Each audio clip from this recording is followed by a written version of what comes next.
الحمد لله رب العالمين والصلاة والسلام على سيد المرسلين محمد بن عبد الله الأمين وعلى آله الطيبين وأصحابه الغر الميامين ما اتصلت عين بنظر وبعث أذن بخبر وسلم تسليما كثيرا كثيرا أما بعد السلام عليكم ورحمة الله وبركاته. پارہ نمبر 20 کی ابتدا ہوتی ہے امن خلق السماوات والارض وانزل لكم من السماء ماء فانبتنا به حدائق ذات بہجہ. مشرکین مکہ جو تھے وہ اللہ رب العالمین پر ایمان تو یعنی یقین تو رکھتے تھے کہ اس کائنات کو بنانے والا کوئی ایک ہے خدا، لیکن ان کا عقیدہ یہ تھا کہ اللہ تعالیٰ نے اس کائنات کو بنا کر العیاذ باللہ اس کائنات کے مختلف سسٹمز کو مختلف چھوٹے چھوٹے خداؤں کے حوالے کر دیا ہے. لہٰذا اس لیے وہ ان چھوٹے خداؤں کی بھی عبادت کرتے تھے تاکہ اللہ کے قریب انہیں وہ لے جائیں اور سفارشی بنے. تو اللہ تعالیٰ نے ان کی تردید کی اور یہاں پر اپنی نعمتوں کا ذکر کیا، اپنی قدرت کا ذکر کیا، زمین و آسمان کا ذکر کیا، پہاڑوں کا ذکر کیا، سمندروں کا ذکر کیا، اور کس طرح اللہ تعالیٰ رزق عطا کرتا ہے، اس کے علاوہ بندوں کی دعائیں قبول کرتا ہے. ان تمام نعمتوں کے ذکر کرنے کے بعد بار بار اللہ تعالیٰ نے پوچھا اِلٰہٌ مع اللہ، کیا اللہ کے ساتھ اور بھی کوئی خدا ہے؟ کہ اللہ کے ساتھ اور بھی کوئی خدا ہے؟ یعنی اتنی نعمتیں اور اس پوری کائنات کا اتنے پرفیکشن کے ساتھ چلنا اور تمام نعمتوں کو دینے والا جو ہے وہ ایک اللہ ہے، صرف ایک ہے خدا اور کوئی نہیں ہے. اس کے بعد اس پارے کی ابتدا میں آیت نمبر 82 میں ایک علامت قیامت کا بھی ذکر ہے. وَإِذَا وَقَعَ الْقَوْلُ عَلَيْهِمْ أَخْرَجْنَا لَهُمْ دَابَّةً مِّنَ الْأَرْضِ تُكَلِّمُهُمْ أَنَّ النَّاسَ كَانُوا بِآيَاتِنَا لَا يُوقِنُونَ، کہ جہاں قیامت کی بڑی نشانیاں ہیں، 10 میجر سائنز جو ہیں، علامات کبریٰ، انہی میں سے ایک علامت کبیرہ یہ ہے کہ ایک دابۃ الارض کا خروج ہوگا. اللہ تعالیٰ ایک عجیب الخلقت جانور کو زمین سے پیدا فرمائے گا اور وہ جانور انسانوں سے بات کرے گا. تو یہ قیامت کی ایک بہت بڑی نشانی ہے جو کہ بہت بعد میں ہونا ہے، علامات کبریٰ میں سے اس کا شمار ہوتا ہے، یہ اخیر بالکل زمانے میں ایسا ہونا ہے. تو اس کا ذکر کیا اللہ نے. پھر اس کے بعد سورۃ القصص کی ابتدا ہوتی ہے. اس میں اسلام پر جو اعتراضات کیے گئے، اللہ کے رسول پر جو اعتراضات کیے گئے، ان کا جواب بھی دیا گیا ہے. اور اس کے علاوہ اس میں کئی واقعات بھی ہیں، خصوصاً حضرت موسیٰ علیہ السلام کے کا واقعات تفصیل کے ساتھ یہاں سے ذکر کیا گیا ہے. اللہ تعالیٰ نے فرمایا نتلو علیک من نبأ موسیٰ وفرعون بالحق لقوم یؤمنون. تو سورت کی ابتدا ہی ہو رہی ہے حضرت موسیٰ علیہ السلام کے واقعے کے ساتھ. موسیٰ علیہ السلام اور فرعون کے واقعے کو اللہ نے مومنین کے لیے اس کو بیان کیا ہے. اس کے بعد اللہ تعالیٰ نے ذکر کیا آیت نمبر 7 میں کہ فرعون جو تھا اس کو ایک نجومی نے یہ بتایا کہ تمہاری حکومت بنی اسرائیل کا ایک لڑکا ختم کر دے گا، یعنی ایک آدمی ہوگا بنی اسرائیل کا جو کہ پیدا ہونے والا ہے، وہ تمہاری حکومت کو ختم کر دے گا. تو فرعون نے کیا فیصلہ لیا کہ بھئی بنی اسرائیل کے جتنے بچے پیدا ہو رہے ہیں، لڑکے جتنے پیدا ہو رہے ہیں، سب کو ذبح کر دیا جائے. تو چھوٹے چھوٹے بچوں کو جو ہے بنی اسرائیل کے چھوٹے چھوٹے بچوں کو فرعون نے ذبح کروایا. لیکن ظاہر ہے اللہ تعالیٰ کو یہ پورا کرنا تھا کہ حضرت موسیٰ کے ذریعے اس کی حکومت ختم ہو، یہ ہلاک ہو. تو حضرت موسیٰ علیہ السلام جب پیدا ہوئے تو ان کی والدہ کو ڈر ہونے لگا کہ کہیں فرعون کی پولیس داخل نہ ہو جائے اور انہیں بھی ذبح نہ کر دے. تو اللہ تعالیٰ نے حضرت موسیٰ کی ماں کے دل میں یہ بات ڈالی کہ آپ اپنے پاس رکھیں انہیں، جب آپ کو خوف ہو کہ یہ فرعون کا لشکر آ جائے گا، اسے پکڑ لے گا، تو پھر آپ بچے کو یعنی موسیٰ علیہ السلام کو ایک صندوق میں ڈال کر دریا میں چھوڑ دیں، دریا میں ڈال دیں. تو اور اللہ نے ان کے دل میں یہ بات بھی ڈالی کہ وہ اس بچے کو آپ کے پاس ضرور واپس لوٹائے گا. تو ایسا ہی ہوا. حضرت موسیٰ علیہ السلام کی والدہ نے انہیں صندوق میں رکھ کر دریا میں ڈال دیا، اور ان کی بہن جو تھی حضرت موسیٰ علیہ السلام کی، وہ بھی جو ہے فالو کرتی نہیں، یہاں تک کہ صندوق پہنچا فرعون کے محل کے پاس. تو فرعون کے لوگوں نے وہاں سے حضرت موسیٰ کو اٹھا لیا، بچے کو فرعون کے پاس پیش کیا گیا. تو ہر بچے کو تو ذبح کروا رہا تھا وہ بنی اسرائیل کا جو لڑکا تھا، جو لڑکے تھے انہیں. تو بہرحال فرعون کی جو ہے اہلیہ حضرت آسیہ رضی اللہ عنہا جو اسلام لے آئی تھی اور نیک بندی تھی، انہوں نے جو ہے فرعون کو یہ ابھارا اس بات پر کہ نہیں، اسے ذبح نہ کرو، اسے ہم رکھتے ہیں، یہ ہم انہیں بیٹا بنا لیتے ہیں اس بچے کو، اور ہم اس کی پرورش کریں گے. بہرحال تو پھر فرعون کے ہی محل میں حضرت موسیٰ علیہ السلام کی پرورش ہوتی ہے. تو اب مسئلہ آتا ہے اس بچے کو دودھ پلانے کا. تو فرعون کے دربار میں کئی عورتوں کو بلایا جاتا ہے کہ حضرت موسیٰ کو اس بچے کو دودھ پلائے، لیکن حضرت موسیٰ علیہ السلام کسی کا دودھ نہیں پیتے ہیں اور وہ انکار کرتے رہتے ہیں، یعنی وہ ایکسیپٹ نہیں کرتے.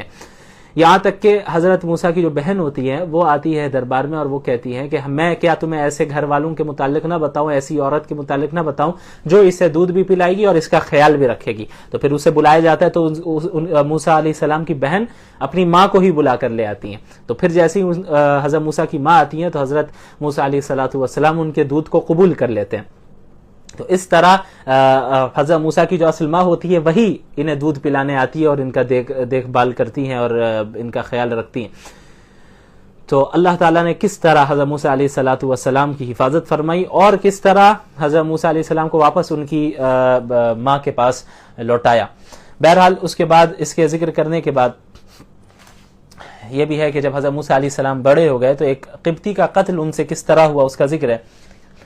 وَدَخَلَ الْمَدِينَةَ آیت نمبر 15 وَدَخَلَ الْمَدِينَةَ عَلَى حِينِ غَفْلَةٍ مِّنْ أَهْلِهَا. ہوا یہ کہ ایک قبطی اور ایک اسرائیلی کے درمیان لڑائی ہو رہی تھی.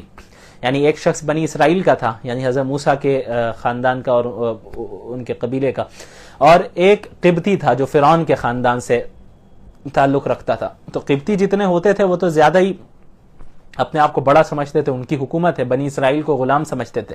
تو وہ قبطی اور بنی اسرائیل کا وہ شخص آپس میں لڑ رہا تھا. حضرت موسیٰ نے دیکھا تو وہ جو بنی اسرائیل کا شخص تھا اس نے حضرت موسیٰ کو آواز لگائی کہ آؤ میری مدد کرو، یہ مجھ پر ظلم کر رہا ہے. حضرت موسیٰ بھی بنی اسرائیل سے تعلق رکھتے تھے اور قبطی جو ہے ظلم کرتے آ رہے تھے اب تک. تو حضرت موسیٰ علیہ السلام آگے جاتے ہیں اور قبطی کو روکتے ہیں، اور اس کو روکنے کے لیے وہ ایک گھوسا مارتے ہیں، ایک مکہ مارتے ہیں اس قبطی کو. تو کیا ہوتا ہے کہ اسی مکے سے، اسی گھوسے سے وہ جو ہے مر جاتا ہے وہ قبطی. اب حضرت موسیٰ علیہ السلام پریشان ہو جاتے کہ قتل کرنے کا تو ہمارا ارادہ نہیں تھا، بس اسے روکنا تھا ہمیں. اللہ تعالیٰ سے معافی بھی مانگتے ہیں. پھر اگلے دن کیا ہوتا ہے، وہی شخص بنی اسرائیل کا وہی شخص کسی ایک دوسرے قبطی سے لڑ رہا ہوتا ہے. حضرت موسیٰ کو آواز دیتا ہے، بلاتا ہے. تو حضرت موسیٰ علیہ السلام کہتے ہیں لگتا ہے کہ تم ہی شریر ہو، ہر ایک سے لڑ رہے ہو تم. لیکن بہرحال حضرت موسیٰ علیہ السلام آتے ہیں انہیں بچانے کے لیے قبطی سے. تو وہ جو دوسرا قبطی ہوتا ہے وہ کہتے ہیں اچھا جیسے تم نے کل ایک قبطی کو مار دیا تھا مجھے بھی آج مارنا چاہتے ہو، زمین میں فساد پھیلانا چاہتے ہو. تو پھر بہرحال حضرت موسیٰ وہاں سے چلے جاتے ہیں. اور پھر ایک شخص آتا ہے دور علاقے سے شہر کے اور کہتا ہے کہ حضرت موسیٰ علیہ السلام کو کہ اے موسیٰ یہ جو لوگ ہیں فرعون کے یہ تمہیں قتل کرنے کا ارادہ کر رہے ہیں، میں تمہارے لیے نصیحت کر رہا ہوں کہ تم یہاں سے نکل جاؤ، شہر سے مصر سے نکل جاؤ، کیونکہ یہ قتل کرنے کا ارادہ کر رہے ہیں وہ اس لیے کہ تم نے قبطی کو مار دیا ہے، قتل کیا ہے، اس لیے تمہیں نکل جانا چاہیے. تو حضرت موسیٰ علیہ السلام ڈر ڈر کر خاموشی سے وہاں سے مصر سے نکلتے اور مدین پہنچ جاتے. یہ شعیب علیہ السلام کا علاقہ تھا، وہاں پہ ان کی قوم تھی. وہاں پہنچتے ہیں تو مدین کے کنویں کے پاس پہنچتے ہیں تو دیکھتے ہیں کہ لوگ جو ہے اپنے جانوروں کو پانی پلا رہے ہیں، لیکن دو عورتیں سائیڈ میں کھڑی ہیں اور اپنے جانوروں کو انہوں نے روک رکھا ہے. تو حضرت موسیٰ ان سے پوچھتے ہیں کہ بھائی آپ کیوں نہیں پلا رہی ہیں؟ تو وہ کہتی ہیں کہ جو ہے ابھی سارے مرد ہیں، جب بھی ہٹیں گے تو تبھی ہم جا سکیں گے، اور ہمارے جو والد ہیں وہ بوڑھے ہیں اس لیے ہمیں ہی آنا پڑتا ہے. تو حضرت موسیٰ علیہ السلام ان دونوں کے لیے ان کے جانوروں کو پانی پلا دیتے ہیں. اس کے بعد یہ دونوں عورتیں جاتی ہیں حضرت شعیب کے پاس. یہ دونوں حضرت شعیب کی بیٹیاں ہوتی ہیں علیہ السلام. تو حضرت شعیب کو بتاتی ہیں کہ یہ معاملہ ہوا. تو حضرت شعیب علیہ السلام کہتے ہیں کہ انہیں بلا کر لے آؤ. تو ان میں سے ایک عورت آتی ہے حضرت موسیٰ علیہ السلام کے پاس اور کہتی ہیں کہ ہمارے والد آپ کو بلا رہے ہیں کہ آپ نے جو ہمارے لیے کام کیا ہے اس کی اجرت آپ کو دے سکے. تو وہ جب آ جاتے ہیں تو اپنا پورا واقعہ بتاتے ہیں کہ وہ مصر سے کیوں آئے ہیں بھاگ کر اور کس طرح آئے. تو حضرت شعیب انہیں تسلی دلاتے ہیں کہ گھبرانے کی ضرورت نہیں ہے، آپ ظالم حکومت کے دائرے سے باہر آ گئے، اب آپ کو یہاں پہ ڈرنے کی ضرورت نہیں ہے. تو انہی بیٹیوں میں سے ایک بیٹی نے حضرت شعیب علیہ السلام سے کہا کہ آپ انہیں اجرت پر رکھ لیں، کہ مزدوری پر رکھ لیں، کہ یہ ایک طاقتور بھی ہیں اور پھر اس کے علاوہ امانت دار انسان بھی ہے، انہیں رکھ لینا چاہیے. تو حضرت شعیب علیہ السلام انہیں آفر دیتے ہیں کہ میں اپنی دو بیٹیوں میں سے ایک بیٹی کا نکاح آپ سے کرواتا ہوں اس شرط پر کہ آپ میرے پاس 8 سال تک یا پھر 10 سال تک کام کریں گے. 8 سال تک تو ہر حال میں رکھنا ہے، کام کرنا ہی ہے، اور 10 سال تک آپ کرنا چاہیں تو یہ آپ کی طرف سے ایکسٹرا ہوگا، اضافہ ہوگا. تو حضرت موسیٰ علیہ السلام اس کو ایکسیپٹ کر لیتے ہیں.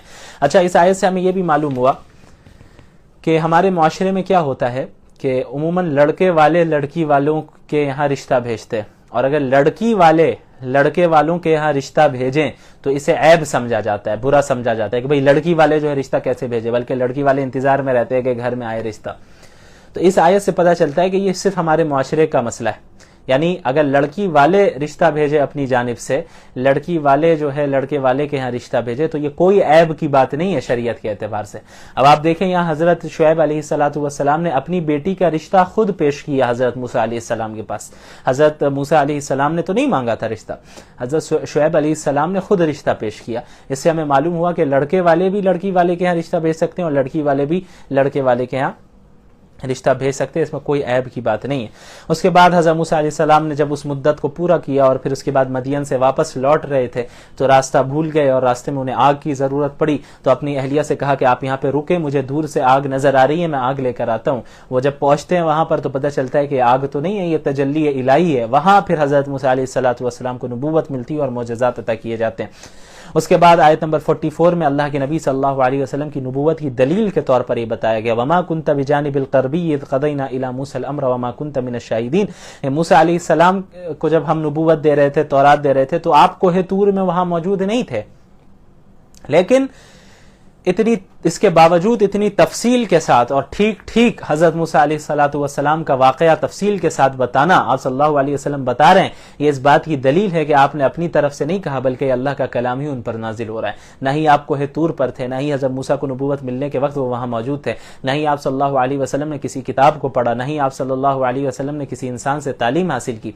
اس کے باوجود سارے واقعے کو اتنی تفصیل کے ساتھ بتانا یہ اس بات کی دلیل ہے کہ حضرت موسیٰ اللہ کے نبی محمد صلی اللہ علیہ وسلم سچے نبی ہیں۔ اس کے بعد آیت نمبر 54 میں اولئک یؤتون اجرهم مرتین، ان اہل کتاب کا ذکر ہے کہ جو اپنے مذہب پر بھی عمل کرتے رہے اور جب اسلام کی دعوت ان کے پاس پہنچی تو انہوں نے اسلام کو بھی قبول کر لیا، تو اللہ نے فرمایا ان کے لیے دوہرا اجر ہے۔ یعنی ایک تو اپنے مذہب پر عمل کرتے رہے، آسمانی کتاب پر حضرت عیسیٰ کے اوپر یا حضرت موسیٰ علیہ السلام کی شریعت کے مطابق، اور جب محمد صلی اللہ علیہ وسلم کی بعثت ہو گئی اور ان کی خبر پہنچی تو انہوں نے اسلام بھی قبول کر لیا، لہٰذا ان کے لیے دوہرا اجر ہے۔ اس کے بعد آیت نمبر 56 میں اللہ نے فرمایا انک لا تہدی من احببت ولکن اللہ یہدی من یشاء وہو اعلم بالمہتدین۔ نبی کریم صلی اللہ علیہ وسلم کے جو چچا تھے ابو طالب، ان کے جب انتقال کا وقت آیا تو اللہ کے نبی صلی اللہ علیہ وسلم انہیں کلمے کی تلقین کر رہے تھے کہ چچا آپ ایک بار میرے کان میں کم سے کم لا الہ الا اللہ کہہ دیں، میں آپ کی سفارش کروں گا قیامت کے دن۔ لیکن افسوس کہ ان کے مقدر میں ہدایت نہیں تھی تو انہوں نے کلمہ نہیں پڑھا اور ایسے ہی ان کا انتقال ہو گیا۔ تو آپ صلی اللہ علیہ وسلم بہت غمگین تھے، تو یہ آیت نازل ہوئی کہ اے اللہ کے رسول صلی اللہ علیہ وسلم، آپ جن سے محبت کریں آپ انہیں ہدایت دے دیں، ایسا نہیں ہو سکتا، ولیکن اللہ یہدی من یشاء، بلکہ اللہ جسے چاہتا ہے اسے ہدایت دیتا ہے، واللہ وہو اعلم بالمہتدین، اور ہدایت یافتہ لوگوں سے اللہ اچھی طرح واقف ہے۔ اس کے بعد آیت نمبر 76 میں قارون کا ذکر ہے۔ قارون بنی اسرائیل کا ہی ایک شخص تھا اور بہت مالدار تھا، بہت زیادہ مالدار تھا، اور فرعون کا قریبی تھا۔ یہ فرعون نے بنی اسرائیل پر قارون کو جو ہے نگراں بنا کر رکھا تھا، اور اس کے پاس اتنے مال و دولت تھی کہ اس کے خزانے کی جو چابیاں ہوا کرتی تھی وہ اونٹ اٹھایا کرتے تھے، یعنی خزانہ دور کی بات، خزانے کی جو چابیاں ہوا کرتی تھی وہ کئی اونٹوں پر جو ہے یہ اونٹ جو ہے اس کی چابیوں کو اٹھایا کرتے تھے، اور یہ بڑا متکبر شخص تھا اور فخر سے تکبر کے ساتھ زمین میں چلا کرتا تھا اور کہتا تھا کہ بھئی میرے پاس جو اتنا مال ہے، اتنی دولت ہے، یہ مجھے میرے علم کے ذریعے حاصل ہوا ہے، میرے فن کے ذریعے، میں نے اپنی مہارت سے حاصل کیا ہے، اور متکبر تھا۔ تو اللہ تعالیٰ نے ایک دن ایسا آیا کہ اللہ تعالیٰ نے قارون کو اس کے مال کے ساتھ ساتھ ختم کر دیا، زمین میں دھسا دیا، یعنی اس کا پورا گھر، اس کا مال، اور وہ خود زمین میں دھس گیا، اللہ نے اسے ہلاک کر دیا۔ اس کی قوم نے اسے سمجھایا کہ بھئی ایسے تکبر نہ کرو، اللہ متکبرین کو پسند نہیں کرتا ہے، تو اللہ کی اطاعت کرو، لیکن وہ نہیں مانتا تھا، ظاہر انکار کرتا رہا۔ تو ایک وقت آیا کہ وہ اور اس کا گھر اور اس کا مال سب جو ہے دفن ہو گیا، ختم ہو گیا، دھس گیا، ساری چیزیں دھس گئیں۔ اس کے بعد آیت نمبر 85 میں اللہ نے فرمایا ان الذی فرض علیک القرآن لرادک الی معاد۔ رسول اللہ صلی اللہ علیہ وسلم جب مکۃ المکرمہ سے مدینہ المنورہ کی طرف ہجرت فرما رہے تھے تو راستے میں جب مکۃ المکرمہ کے راستے کی طرف نظر پڑتی ہے تو آپ صلی اللہ علیہ وسلم غمزدہ ہو جاتے ہیں اور مکہ کی یاد آنے لگتی ہے، کہ اپنے وطن کی یاد آتی ہے۔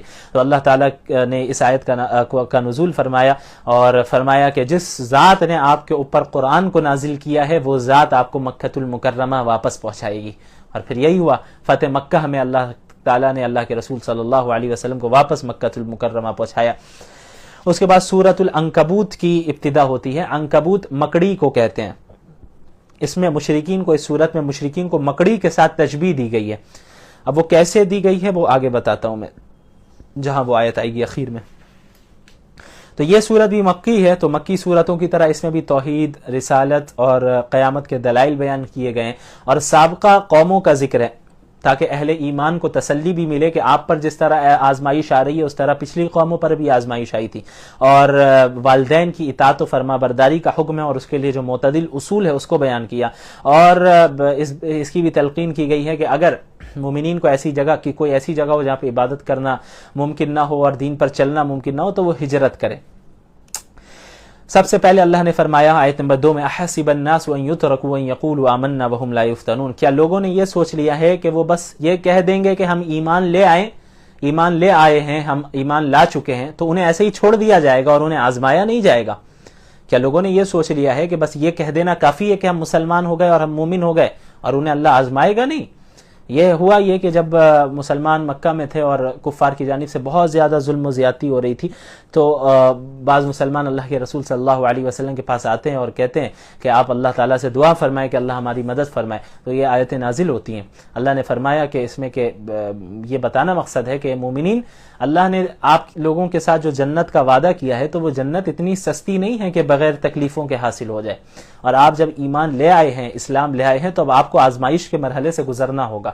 ہاں یہ ضرور ہے کہ وہ آزمائش وقتی ہوتی ہے، عارضی طور پر ہوتی ہے، وہ چند دنوں کے لیے رہتی ہے، اگر آپ ڈٹے رہیں تو پھر آسانیاں ہی آسانیاں۔ اس کے بعد آیت نمبر 8 میں والدین کے ساتھ حسن سلوک کا ذکر ہے، وَوَصَّيْنَا الْإِنسَانَ بِوَالِدَيْهِ حُسْنًا۔ جب اسلام پھیلنے لگا تو ایسا بھی ہوتا کہ کئی لوگ ایمان لے آتے لیکن ان کے والدین ایمان نہیں لاتے، یعنی اولاد ایمان لے آ رہی ہے، والدین نہیں لا رہے، تو ان اولاد کو حکم ہو رہا ہے کہ دیکھو اگرچہ تمہارے والدین کافر ہیں، مشرک ہیں، اس کے باوجود والدین کے ساتھ حسن سلوک کرنا ہے اور اچھے سے پیش آنا ہے۔ ہاں اگر والدین کوئی گناہ کا حکم دے، اگر والدین کوئی شرک کرنے کا حکم دے یا کوئی ایسا حکم دے جو شریعت سے ٹکراتا ہو، تو پھر ایسے حکم کو فالو نہیں کرنا ہے، اس کی اطاعت نہیں کرنی ہے، لیکن اوور آل ان کے ساتھ اچھے انداز میں پیش آنا ہے۔ اس کے بعد آیت نمبر 12 میں اللہ تعالیٰ نے ذکر کیا، وقال الذین کفروا للذین آمنوا اتبعوا سبیلنا ولنحمل خطایاکم۔